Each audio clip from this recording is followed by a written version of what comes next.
Sarah Ann, thank you for joining me. Thank you for having me. Tell me, who is Sarah Ann Macklin? Gosh, that's a really big question to open an interview with, isn't it? Still figuring that one out, I think. We all? I think sometimes giving like an understanding of yourself is so hard because I've really kind of changed direction. I've been someone who's fluxed through my entire life, that's never followed a linear path at all. And I think at the moment, I'm currently writing my book, and I'm just even through this process learning so much more about who I am and my journey to date. But I think if I had to sum it up, I am someone who is very curious. I'm a seeker, and I'm someone who is very passionate about extending ethical, empowering health knowledge via storytelling. I've been listening and watching countless podcasts of you for probably the last week now. It's fascinating. Thank you. As you say, your life journey is multifaceted. Yeah. For your years sat there now, you got started so young. And let's go back to that. You were traveling and spending a huge amount of time on your own from the age of sort of 15, 16. Yeah, really becoming young. a professional model. Yeah. Tell me about that. It's very interesting going into something so young, having so much kind of autonomy, but also not autonomy at the same time, I guess, about your life, because you're kind of being told what to do and where to go, but you have to grow up very quickly. So I just came from, a small place near Portsmouth, got spotted when I was 15. And then like walking down the street and someone just... Well, I went to a pop festival. I won tickets to a pop... So my first time I actually went out with my friends, kind of a big group of us, and I got a tap on the shoulder from some of the biggest agencies in the UK, thinking that was probably a hoax, and then realising it was actually real. Went to London and then literally got a Polaroid picture taken of me that day, signed a contract, went to a casting that day with a Polaroid picture on my hand, because this was before digital came out. So how long ago we're going back?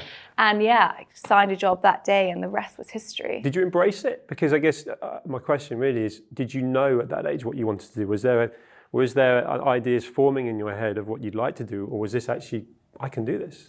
I was a confident child, but an unconfident child at the same time. I was a really curious kid, but I didn't enjoy school because, unbeknown to me, I was dyslexic. So I went through my school having a great social life and being, wanting to connect with lots of people, which now I realise is a big strength of mine.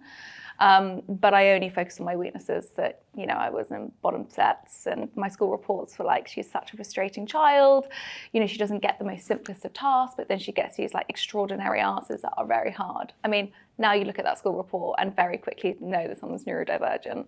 But I think very when misunderstood. I was... It's frightening how much that happened.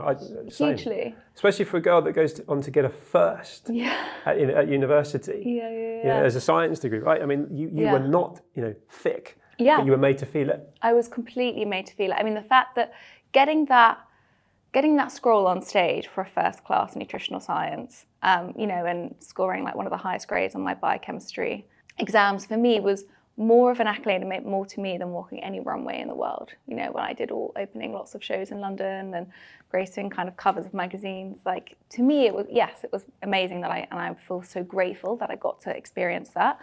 But working and getting that first, for me, actually was kind of a proof to myself that I could do it. Because I was basically told my entirety of school life that I wasn't smart. And when you're told that as a child and you don't understand why, it really does kind of mess with your mind, and your confidence drops. Like thinking that I would be public speaking would never have been a thing. Thinking that I could even write a book would never have been a thing. So, I really had to kind of build my own resilience. And the interesting thing about modelling that a lot of people try to open up with a question to me is like, what's the most catastrophic thing that's happening in modelling days? They want to know about all of the hard moments. And as much as there was hard moments, modelling, I always say, saved my life, because being signed and being, I guess, looked at as something that was who was successful and had success and had achieved a lot at a young age, for me was never something that I thought was graspable or achievable when I was at school. Being in the lower sets and not knowing if I was going to be able to go to university, all of those things, like struggling to get a C in maths because, my brain would just disconnect from what was going on in the room because I wasn't processing it and how I should be, because I didn't understand my mind back then. So, modelling kind of did save my life. I mean, it caused me, burnout as well at the same time. But I think it was from the pressure of knowing that this was something that I thought that I was only ever going to be successful in. So I pushed and pushed and pushed and pushed. It's a common trait with you, isn't it? You're seeking knowledge all the time, which actually makes you really interesting to talk with and to listen to, because you've got the lived experience, going back to the modelling days, the resilience you must have built up, pushing yourself out of your comfort zone, dealing with judgment, dealing with rejection, to then have that burnout that's lived experience, the physical symptoms you had, but also the mindset side of things, what got you through that, to then want to learn to now help others. Yeah. There's so much there. It's almost like if I tipped you upside down, it's just what would come out. I'd almost like to ask you that now, actually, in context of all the things you've learned, of all the things that have kind of formed a jigsaw puzzle that's still got lots of pieces that are coming together. What is the sort of most standout advice you could almost give me that you sort of learn from your own lived experience, marrying that to professional knowledge? I guess it's what I'm figured out about myself now, 10 years down the line, is I came from a very self-critical place. I came from never feeling good enough. And I think if we actually flip that script and I ask you, do you feel good enough? I'm sure there's going to be things that, one, you're English, so you'd be incredibly maybe overwhelmed with that question and kind of go, well, yeah, but I think there's things I struggle with and things that I'm good at. You would probably be very balanced. And I guess for me, I struggled with that balance for such a long time, but I think especially as a society who are English, we really struggle to like ourselves and to even love ourselves, because that can have a very narcissistic quality, but it's not. Actually, knowing that you're good enough, for me, has been the most underrated formula of health, because when we have that acceptance with ourselves, when we understand who we are, we make better decisions for our health, we make better work decisions, better relationship decisions, but we're never told to cultivate that. So for me, all of my understanding came from what I'm not good at and focusing on my weaknesses, as opposed to understanding what my strengths were and focusing on that and cultivating an acceptance for the things that maybe I wasn't good at and the things that I was good at. And that for me has been the most underrated conversation in health, because when we go from a place of self-criticism rather than a place of self-compassion, everything in our physiology changes. Our mindset drives our health behaviors. It increases our metabolism or it decreases our metabolism. It increases our stress hormones like our cortisol and our adrenaline. And so when we're looking at society now and health, we're in this very interesting paradigm where we have a huge rise of mental health conditions, anxiety, depression, and that all comes from, environmental, societal pressures. But on the flip side, we also have an obesity epidemic as well. And when we kind of marry these two things together, no one's ever talking about, well, where is this coming from? And I really personally believe that it's coming from a place that we're all feeling that we need to do better, strive better, be better. And we can feel quite defeatist in that journey. The whole social media side of things is against us with that as well, right? There's the sort of judgment and doom scrolling and comparison. That's something that now is a massive part of society. You had it in the modelling days. We could all say we've had it in the entrepreneurial world. He's doing better than I am. She's just got this gig that I wanted, and so on. I think we're always fighting that. I've always struggled with the negative voices. It's the whole watering the weeds instead of the flowers. Absolutely. It's very much, as you say, an English thing as well, I think. And I think, where I come from a lot now is understanding, there's the antidote that I talk about is self-kindness, which relates very much to self-compassion. And so what I always struggled with that is that you hear a lot of people go, well, come from a positive mindset. It's really hard to get to a compassionate mindset or a positive mindset. And so that's where compassion comes in, because it connects you to three things, which is common humanity, that everyone's struggling. So I'm sure in your entrepreneurial journeys, if you're a solo founder, you would never ever see other people's struggles. You only just kind of look at it as your own. And actually, when you maybe get in a room full of founders and you can connect to them and they all go, actually, I've lost this deal, I haven't raised this investment, or this went incredibly wrong. You start connecting to other people's hardships, which allow you to have a bit more acceptance of yourself. And also automatically go, oh my gosh, it's not just me, other people are struggling. So that's a huge thing. Self-kindness, would you treat yourself the way you would a friend? Hardly anyone ever does that. How often do you cook a really good meal for yourself? Probably hardly ever. But how often would you do that for your partner or a friend or your family, someone that you love? Probably all the time. So kind of flipping that script and speaking to yourself as you would a friend, what advice would you give to a friend in that moment, is something that can be really powerful. I love that. Not enough people are doing that. And there's a confidence thing there as well, loving yourself to love others, if you like, which I think, again, Americans do that a lot better than the British, right? But I think if you were someone that's feeling shackled, feeling locked up, feeling that huge pressure of being judged and compared, so just not doing anything, what small steps can someone do to start seeing the benefits of that? Because it's habit forming, isn't it? So what are those initial steps that someone could do that's locked up? First of all, one of the most powerful things that I was told by Guy Winch, who came on the show, who did one of the biggest TED Talks of all time of how to deal with a broken heart. This doesn't apply if you've just got a broken heart, but it basically means that inner critic. I did something one day where I wrote down every time it was in my mind, and I was overwhelmed by how much that came in. And I do a lot with this with patients, especially if they have a really poor relationship with food, is that I kind of give that inner critic a name. And I say, let's name that inner critic, because you've got to distance yourself from that name, because that isn't you. That's kind of a former version of you telling you you're not good enough. So give that a name and actually acknowledge how many times that is coming into your mind. Because if you don't acknowledge it and you don't use that time to reflect, then it's just going to be continuously there and you're never going to dissociate from it. So writing it down is a really, really good kind of powerful way, and then giving it a name. So I always remember one client once called it rain, because it felt so heavy. And so she would always acknowledge when rain came into her mind. And so that's a really, really powerful way. And then you flip the script, which is what I said, when you speak to it as a friend. And you say, okay, so this is what this person is telling me, this friend is telling me. Do I believe it?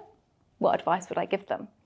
And so you're basically kind of taking your own emotion out of it and looking at it from a third person. That's great, sort of perspective to look in. Exactly. Break it up, give it a name, and then actually evaluate, and then make decisions that move you forward. I love that. Yeah. Another thing I'm picking up on is community. There was potentially a very lonely, very driven but lonely Sarah Ann through the sort of late teens into early 20s, turning up to all sorts of very high-profile modelling gigs, but on your own, managing yourself.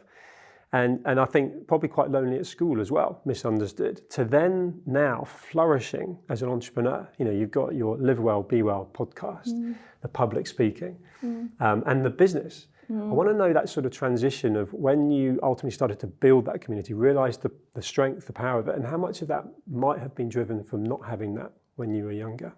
I think everything's been driven from what I never managed to kind of have, or what I lacked and didn't know.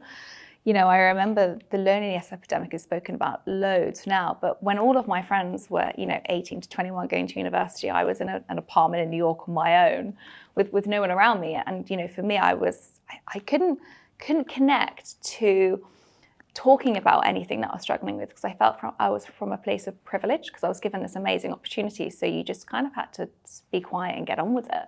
And so kind of that disconnection of thinking, well, I can't say that I'm struggling because I have to be really appreciative. Like, you can still hold those two things at the same time. And so, especially even going back to university and figuring out I was dyslexic in the whole journey, it felt like a Legally Blonde moment, if you've ever seen it, when I went back to school. I've got two daughters, so I watched it a couple of times. And having that moment where I was like, do I belong here? I didn't feel like I fitted in that space either, because I'd had this quite incredible life journey before, and then I was kind of plonked back as a mature student in London, going back to school, and I felt, where do I belong? And so my big mission when I came out of that was to build a community to support this, because for me, human connection was one of the biggest missing pieces of health that I struggled with. But if we go back, this was 12 years ago. So this conversation wasn't around back then. So trying to build a community and connect with health was quite a hard gig to start with. So I actually started it as a not-for-profit, because for me, the beauty of it was not the money side, was actually kind of the impact side for me, and I was very impact driven. It's probably therapy for you as well, right? Actually thinking about it, a lot of what you're doing was trying to join up community, seek your knowledge, naturally curious, bring people together, but actually helping yourself as well. It was the hugest thing. So the self-criticism and the low self-worth that I came from, one of the biggest things to build your self-worth, if you ever have a very low self-worth, is giving back. So unbeknown to me, I had no idea that for me, building a charitable organization was giving back. It was also connecting to common humanity, like seeing all of these other people struggle helped me, because I didn't feel so isolated. So without me having any kind of understanding that that's what I was doing, I was building my own self-worth through a charitable initiative. I love that.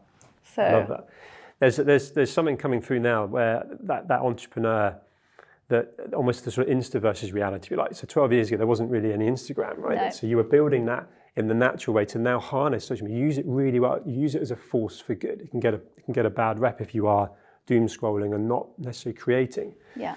You are not only creating, you're putting out positive, informative, educational information. I want to know the sort of journey you went on from almost lucking out on giving back became something that actually you realised was really powerful. So making that a business, if you like. Yeah. Because a lot of people follow their passion, but don't make money out of it. Yeah. I want to know how you've managed to do that. Not so much about making the money, but you're flourishing in that, so in sort of making a living out of it, but also waking up every day, doing what you love and learning all the time. So I want to kind of know how long the days are. You know, are there sort of stresses to go? Because you're an epitome of contentment, not in an arrogant way at all, but there's a lot that goes into building up personal brand and finding out where you want to go in what direction. I want to know how that's been for you. It has been an incredibly hard, long journey, I have to say. I have been building this for a very long time, and I didn't go into this with like one clear outcome. For me, I've had to really understand that it's about the journey and not the destination. So lots of dead ends and which is important for people to know, right? Because they'll see you now, and it's like, you know, amazing. I've listened to probably 6 of your podcasts in the last 3 or 4 days. Listened to you with Mo Gauda. It's like, but there's a whole culmination of journey. It's all about the journey. And I think, do you know what? You said something really earlier when we can kind of always look at our competitors. And I always have set my bar very, very high. And so I would always look up to the top of the people in my field, and I want to try and get there. And now I've seen that I'm starting to get there, but it's been such a long journey to get there. I mean, the amount of times where I thought, oh my God, in 2 months, this might not even be a company because I don't even know if I'm going to be able to make cash flow. Or, you know, having to strip my team all the way back and go back to a very, very like tiny, lean team with me working all through the night, changing the business, extending the business, like knowing if I was going to run a charity or a profit company, but I wanted impact, but I needed to make revenue. Like all of these things I found really, really difficult. How to become authentic and build a brand, but keep to my values and not go into the algorithm. Like all of these things I found really difficult. Get distracted. Yeah. And I found it really difficult as a solo founder because I didn't come from a business, an MBA. I didn't kind of have an entrepreneurial group around me. So I had to really seek that. And I think one of the biggest things that I found is, and you'll hear people say this all the time, but it is literally consistency and making sure that I am very diligent and dedicated. And I think that's probably the only reason why I've managed to kind of keep everything running and going, is because actually at the bottom of all of it, if you're not building a company that means massive amounts to you and that you have a real drive for, you're not going to keep the consistency going. It doesn't matter how many times you read the 4-Hour Work Week or hear any entrepreneur talking about their morning routine. And so you have to be so hyper dedicated to what you're doing, and you have to believe in it more than anyone else to get that message out there. And I think if you have that, there is no philosophy to getting it right. You have to just keep knowing and refining your message more and more every day until you know that actually this is the moment and you start just seeing it happen. That's brilliant. I can see you come alive when you say that. I want to keep that almost progressive conversation going to the future. Yeah. So you mentioned you've got your book coming out, and if you had a North Star, if you had a kind of, and I don't want to put a timeline on it because you probably make things happen really quickly, but where would you like your kind of businesses to be, if you like? Because there's a marriage of different things. There's the podcast, there's the community, there's the people can come to you to actually have advice and to be a client. But where would you like to be? What would be the kind of epitome you can get to in business? I think for me, being a woman in this space, being a woman in science, there's lots of incredible women scientists, but with an out-facing brand, they're very limited. I find myself kind of being surrounded by a lot of male voices in this field. And so for me, I would love to be one of the most respected women and bring a lot of women with me, not be the only one. I don't see my mission as it just being about me. I see this about elevating this message as much as I can. Goes back to giving back. Yeah. Notice that you champion another woman's podcast when you start your own. Normal. I don't know anyone else that does that. Yeah, I think it's really important. I think this is something that I've found out recently being in LA, where I'm wanting to spend a lot more time in America and kind of try and bring some of the work that I do over there. And something I found really interesting over there is people champion one another very well. And I find it very difficult in the UK that we don't champion each other as much. We see this as a very solo journey, and we look at it in silos. And I think the impact that we're wanting to make is make change, right? That's kind of that's my why. My why is to help others, is to create impact, is to create influence in the right direction. And like, you can never do that on your own.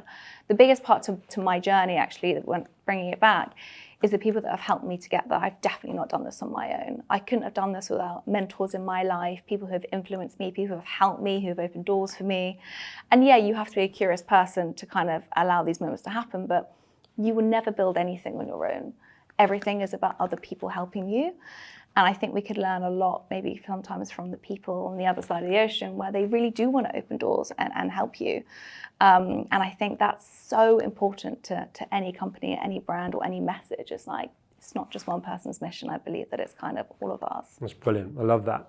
Makes you a real role model, actually. And you've taken the bits that you do like, and if you don't like, and you can position yourself, because mention America and their attitude. If that's where you feel you belong, you're going to ultimately gravitate to that. And I can see that's where you're going to ultimately flourish. And talking about, I guess, legacy. I mentioned a minute ago, I've got 2 daughters, 13 and 15, growing up, navigating this world that's now hard. It is hard, and I want to bring nutrition into it and I want to marry that to mindset, because it is such a distracting world now. You go to the supermarket and you've got all the sort of attractive sweets and chocolates as you go to the checkout, and my girls are asking to pick them up. They just put them in the trolley, and it's just we're ultimately surrounded by it, and my girls know no different. And then it's when they're eating it, they're having far too much sugar. Yes, they're doing exercise. Yes, they're doing hobbies that keep them fit. But I'm the one trying to say to them how bad it is for them. They're not going to listen to me. No, I'm not saying listen to you either, but you come from a different place. You come from a place of knowledge and experience and lived experience. What can be said to a teenager, let alone anyone that's so distracted with this, not really knowing how bad these processed foods are, and trying to change that diet that ultimately is going to benefit their lifestyle. Yeah, I guess, and their hormones and their mood and their mental health. I mean, I said it very early, we're in a mental health epidemic and an obesity epidemic, and there's a big conversation I have with Dr. Chris Palmer, who talks about the rise of mental health actually being a metabolic issue. And you can kind of see that kind of quite starkly actually when you look at the stats. And I think something that, there's obviously many other things, there's loneliness and so on and so forth that goes with that. But I think like the power of food was kind of my entry into this entire world. For me, it fundamentally started me on my journey to understanding. I think the hardest thing that I see now in this society with the food, especially with kind of the younger generation, is that like 75% of our supermarkets are packed with ultra-processed foods. Huge. And the problem with this is that it's clever. We can see very quickly, that certain sweets are ultra-processed, but there's a lot of healthy foods, and I say that in quotations if we're looking at this on a video, that are marketed as healthy and branded as healthy. So even for somebody who has a lot of smart and intellect behind them could go, oh, but that's healthy, so I'm going to buy that. It's still very ultra-processed. It's probably exactly the same as buying the sweets. And so I think this is where it becomes extremely hard to navigate. But the problem that I really see is that we are full of an obesogenic environment, too many ultra-processed foods on our shelves, not enough of fresh fruit and vegetables.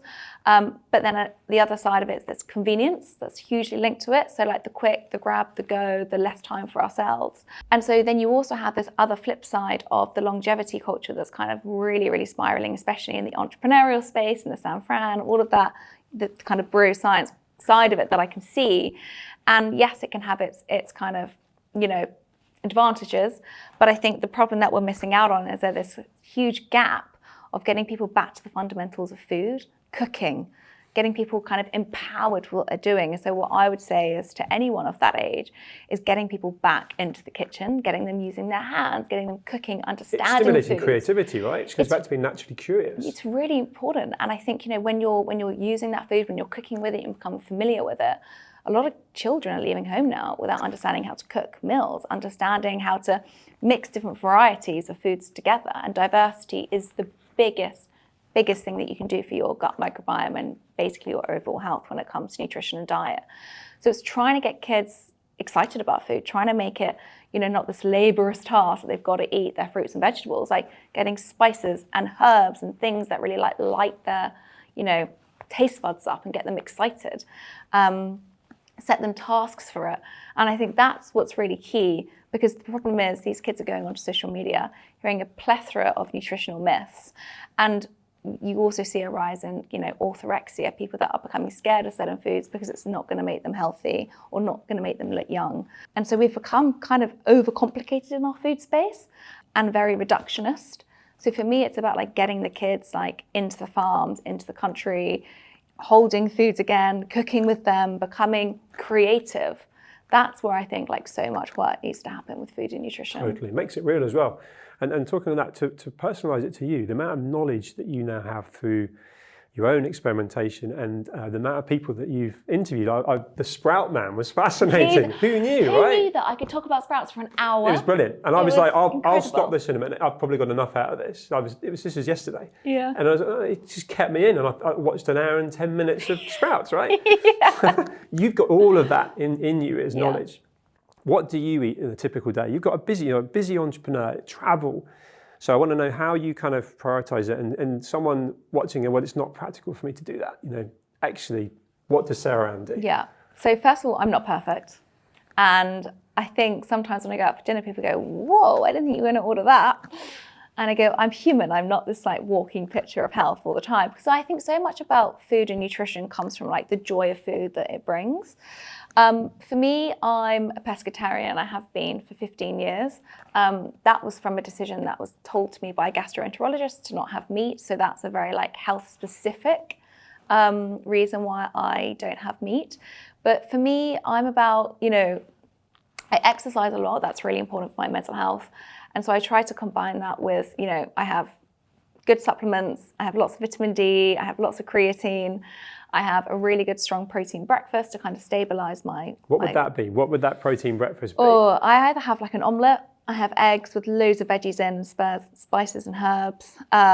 Sometimes I have like lots of Greek yogurt and berries and chia seeds and all the magic that goes on top. Sometimes it's just really easy for me to just chuck things in a bowl.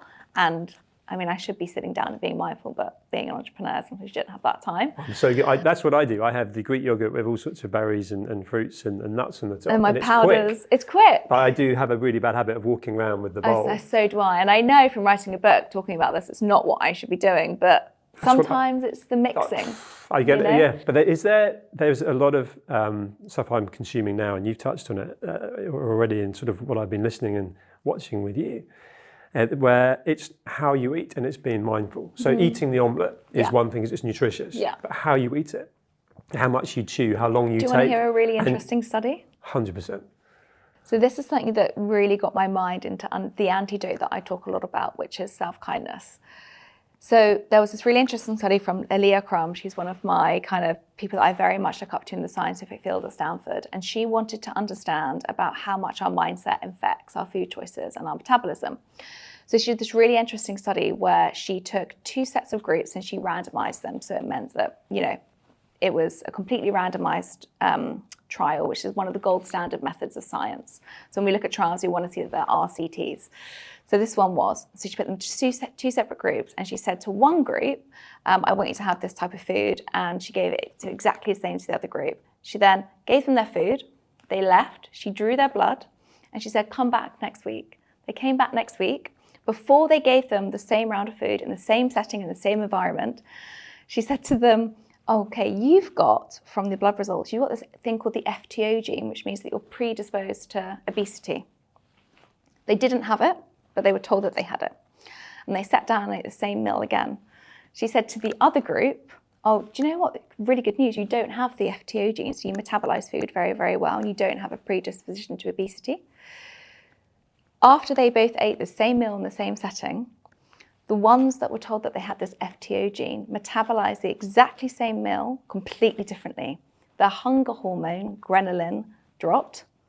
So they metabolically, hormonally changed their hunger hormones. This is physical. Just from what they were told.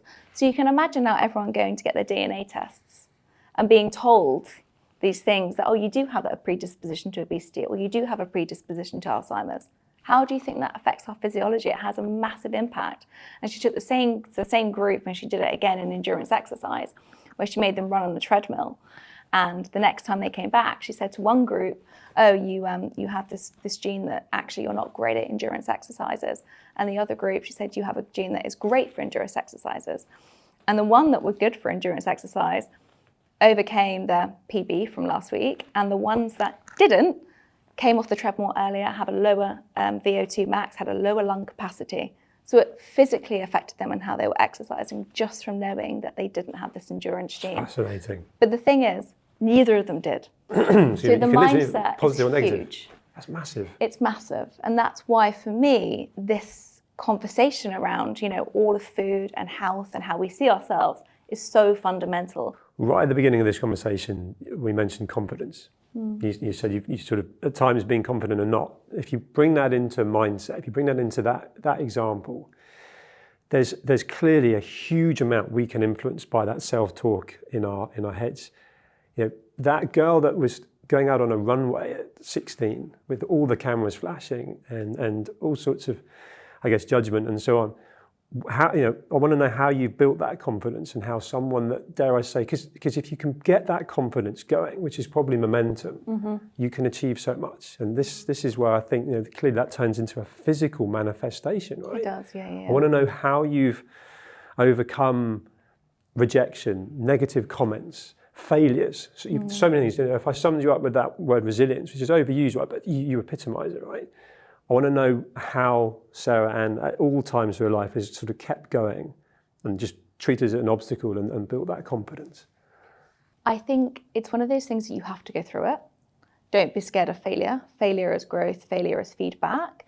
And I say that really easily, but trust me, I've had every single rejection given to me. I've had the smart side, that I'm not smart enough, that I'm not intelligent enough, that I'm not good enough. I've also then had the look side, I'm not tall enough, I'm not thin enough, I'm not short enough, I'm not big enough. I mean, I've had I know every inch of my body and how every single part looks. I've been rejected more times than the average person has, sometimes 18 times a day. So I've been kind of stripped from every angle. And I think at first, it completely wiped me out. For me, I found that very, very hard. And then also being put in certain social situations, like never feeling that I maybe came from the right school or the right background. All of these things always played on my mind. But actually, ultimately, when everything is stripped from you and you kind of know every single negative comment that could come your way, sooner or later, you've got to have the belief in yourself, because if you don't have that belief in yourself, no one else is going to. And so if you can actually start accepting and believing in yourself and something that you really, really do truly believe in. And for me, I came from a world of fashion and creative and somehow went into the world of science, which couldn't have been more on the opposing end, with everyone in my life telling me you were making the worst decision of your life. And I actually just ultimately had to have self-belief. I had to ultimately believe that something within me was telling me that I was going in the right direction, even though my school grades were telling me that that was the worst thing I could ever do. And that led me on my own journey. And so what I would say is that you have to break through your own disbelief and self-belief to have that confidence. And I would lean too much on other people's thoughts and opinions of me to guide me. So easy to do that though, right? It's so easy to do that. You stuck to your passion and your purpose. You wanted to get that. So Yeah. there's a key moment that stood out for me as well, listening and watching previously, was a lecturer put the whole thing into your head about potentially, have you thought about the fact you might have dyslexia?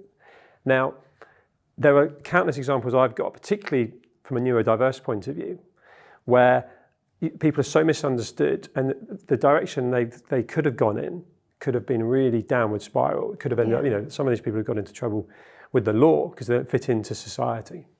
And that's almost a separate conversation. But to have the right advice at such a crucial time that allowed you to start to make sense of who you were. And you could argue at quite a mature age, right? Imagine if that could happen younger and how different it can be. But then, your journey is your journey. But I want to know just how important that was for you, because that seemed to be like a light bulb, and it got the curiosity going, not in self-doubt, but actually, what does this mean and how does this affect me and what can I do about it? And how much of that experience with that lecturer do you think now has influenced you wanting to mentor and give back? Everything, because that was the first moment when I talk about this word a lot. I had compassion for myself. I understood myself. There's something really profound and something really incredible when somebody sees you when you can't see it in yourself. There's something so powerful about someone saying, I see this of you, and this believing in you. And this is amazing. And someone describing your brain and these years of frustration all of a sudden going, oh my gosh, that's my brain. And I think, the irony of, you kind of said like your journey into this, I mean, the amount of times that I've given up, I went, the reason why I had that assessment is because I went to drop out of school after 6 weeks. I went in and said, I'm not, my typical saying, I'm not good enough, I'm not smart enough. And she just looked at me, my lecturer and my professor, and she was like, what are you talking about? And I was like, look, I really shouldn't be here. I made the worst decision. There's been so many moments when I've wanted to give up. And, she pulled me aside and she said, I think you are smart, but I think you're really neurodivergent and I want to take you on an assessment. And I had no idea what that meant. It's like somebody speaking Chinese to me. I was like, what does that mean? And, she sat me through this 2.5-hour assessment. And when she fed back how my brain worked, it was this moment that I actually had compassion for myself for the first time in my life First time in your life? First time ever. It's because somebody explained to me how I was actually feeling. I didn't have the words or the understanding. I guess I'd lived in a place of frustration, and that's where a lot of my drive None of it come makes from. sense, right? And then going, oh my gosh, that is me. Have you considered what might have been if that conversation had not happened? Yeah. I think I would have probably gone back to full-time modelling. I would have probably But you hated it at that point, and it made you ill. It made physically me ill. It's weird. I didn't hate it. I just felt very disconnected. I wasn't using my mind in a way that I wanted. I was such a curious person, and I felt very lucky that I'd built to such a kind of a big career, but I felt very empty. And I had this wasn't stimulating the whole package, it wasn't right? stimulating my mind, and I felt this hyper disconnect where everyone would say how well I was doing, and I'd find it really hard to respond because I knew I was doing well, but I just didn't have this fire in me, and I didn't know what that was. So I was trying to seek what that was, and so I think if she didn't do that, I would have never, may have never believed in myself. I would never have known I was dyslexic.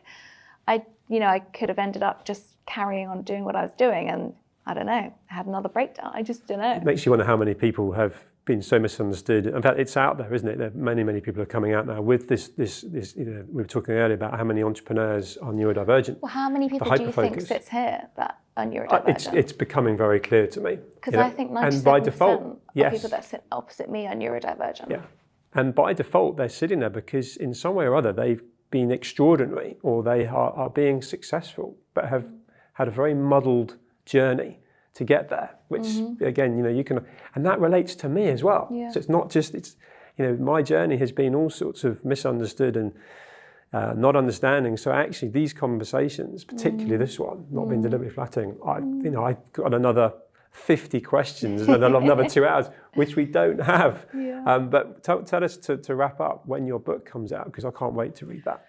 It's going to be out at the beginning of next year. Oh, we've got to wait a bit. We've got to wait. Oh. The publishing world is quite a long one, but it's. Well, I know it's going to be amazing. It's been one of the, I think, apart from getting that scroll, it's been such for me an extraordinary experience. I never thought I'd write a book. I didn't think I was capable of it. And now I realise that actually it's becoming much more of a strength of mine because it's storytelling, and the whole world is influenced, impacted by stories. It's the biggest thing that I learned from studying health. I can have all the knowledge in my mind, but if I can't give that to somebody in a story that can impact their behavioural change, nothing's going to ever change. So story for me is the ultimate kind of biohack with health, that you've got to, Is that relatability? Because I buy into that, and examples of, and relatability. Yeah, you've got to take someone on a journey, because otherwise, why would somebody want to change something about themselves? If they're not emotionally connected to it, then it's just going to go over their heads. So stories is the biggest impact you can do on anyone, I think. I'm going to ask one of the 50 questions, and then we must finish. You have a lot of people that will come to you wanting help. Clearly, client confidentiality. I'm not trying to, but I'm interested if you've got a pattern there of what the kind of number one help is needed from clients, and whether that starts as might be nutrition, and you realise it's a mindset thing. I just wondered whether you piece that together. Yeah, I marry nutrition and mindset together very, very closely. For me, that's fundamental. You know, for years, I went and saw, you know, patients came and saw me in Harley Street, and they would come in with all of these things that they're wanting to change, and I would start with why they're wanting to change this. Because fundamentally, you can give anyone a food plan. It's very, very easy. You can kind of say, this is how you change your diet, and this is how you overhaul it. I can guarantee you in 3 months, they'll be back in your seat because something's not worked. And so for me, understanding the psychology and the mindset behind that is my first step into any progression of behavioural change. And people have a very large assessment form when they come and see me, and I won't see them unless they fill it out. And the irony of them filling that out, the amount of revelations that happen in those first 2 hours of that person seeing me, because they've gone to this place within themselves with this form, which they didn't expect. And so they actually come to me with the answers in that first consultation, which to me is the power. You know, they're answering it themselves. And it's not, food isn't always the answer. You know, food is definitely a vertical towards better health. It has so much impact and influence. But for me, if the mindset is not in the correct way, or people don't know why they're wanting to change, or that real understanding and that yearn for it, then there won't be an impact. I think that's fascinating. That's a huge lesson and takeaway for me out of this. Is that story you gave earlier of being able to literally be told something and neither of them be true, to then have physical effects that carry on. It's huge. Well, thank you so much for talking to me today. I hope you've enjoyed it. I've loved it. I've learned so much from you. Thank you, Sarah. Thank you.